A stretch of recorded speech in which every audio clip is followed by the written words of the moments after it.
So Hannah, tell us a little bit about what it feels like coming back today to Bircham Newton, the CITB training centre. Well, it feels really strange to be back here. It was like 6 years ago I was here. It feels really strange, but nothing has changed. It's exactly the same. There's a few different things, like they've got the simulators now, which is an improvement. I think that's a really good idea for them. But yeah, everything else is pretty much the same. Tell us a little bit about the course that you were on those 6 years ago.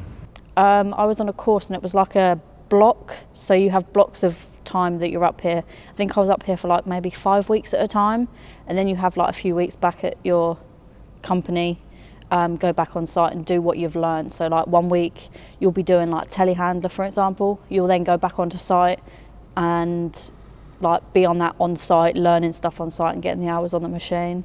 And had you had any time on site before you came here? Were you with Brahini at that time?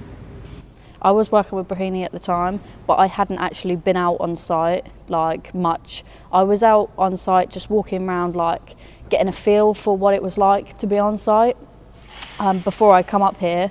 But before that I was actually working in the office when I decided to come up here and do this. And since you've qualified those 6 years ago, what's life been like, and how much has it changed perhaps in those 6 years? Yeah, I guess it's changed quite a lot. I really enjoy what I do now. Like before, like I guess it was just finding that job that you love, and as people say that like you'll never work you'll never work like a full day's shift until you find like the job that you love. That's how I feel now. Like I really enjoy my job, where before, like when I was working in different places, like, I didn't really enjoy my job, and it was just something you went out to just to like earn the money as such. But now I have a passion for what I do, and I really enjoy what I do as well. And 6 years ago you started here with the CITB. This year, 6 years later, you were crowned champion plant operator for the year, UK Plant Operators magazine. Tell us a little bit about what's happened since that day and exposure that you've had, and if it's changed anything on site with you, with the company you work for. Yeah, it's been really good. Like, I mean, it hasn't really changed anything because I still am who I am. I still do the same work that I was doing before. But it's just nice to get, like, people will sometimes notice me for obviously like seeing me maybe in like, or hearing me on the radio that I was on, or different things like that, seeing me in different magazines.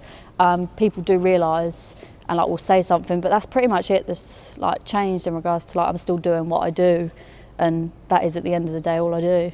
And from the perspective of women in construction, what sort of reaction has you winning the Plant Operator of the Year, or you just having the time that you've had on site? What reaction does that get on site?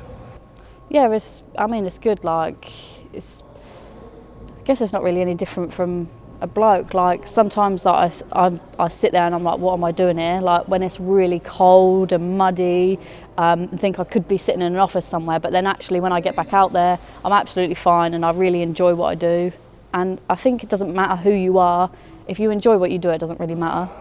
And what would you say to others, not just women, what would you say to others about thinking regarding joining the construction industry? What would you say to them?